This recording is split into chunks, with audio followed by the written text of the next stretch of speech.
Today I'm showing you guys my new sandwich bread recipe. We're making one regular loaf and one cheese loaf. I created this recipe a couple of weeks ago and I've been loving it, so I wanted to share with you guys. We're gonna start with 1 cup of warm milk. This is warm, not hot. And 1 cup of warm water.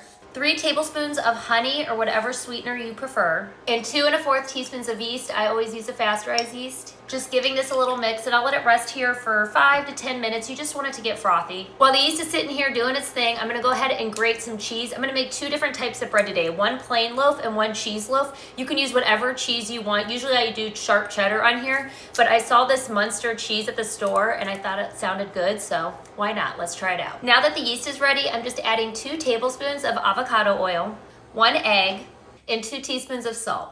I'll be using all-purpose flour starting with 2 cups. You can absolutely use bread flour. If you use bread flour, you might not need as much as you do when you use all-purpose. Mixing to combine everything. 3rd cup, you can also use a stand mixer. I grabbed a 4th cup, I'm just adding half. Now that I have a shaggy dough, I'm going to flour my mat, dusting the top with flour. And I'll begin kneading this for 5 to 10 minutes until the dough comes together, incorporating flour when the dough gets sticky, and I'll let you know exactly how much flour I end up using. I used 4 1/2 cups of flour in total, and my dough looks perfect. I grabbed 2 bowls. Since we're making 2 different types of bread, I'm just gonna coat them in a little bit of avocado oil, splitting this in half, placing half in 1 bowl, and then with this half we'll add the cheese. So at this point, this is when you would add any inclusions that you want to add. I just press it out flat and then add my cheese in, and then just knead that into the dough.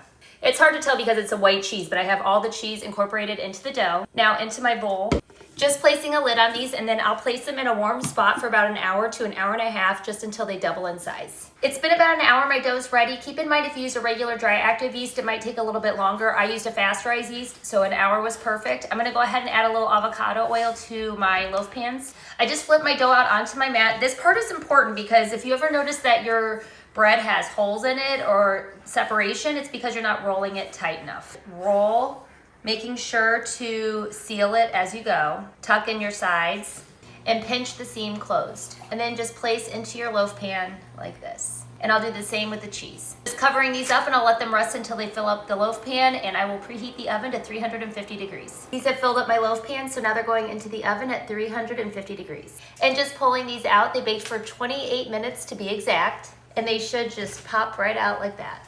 I always take a stick of butter and just go over the top like this, but I think this cheese loaf is the star of the show. Look how good that looks. And I'll let these cool for a bit before we cut into it. These haven't had a chance to completely cool, but let me cut into the cheese to show you. And this is how it looks. The cheese is melted all throughout, topping it with a little bit of butter to try. And by the way, cheese bread makes the best grilled cheese sandwiches.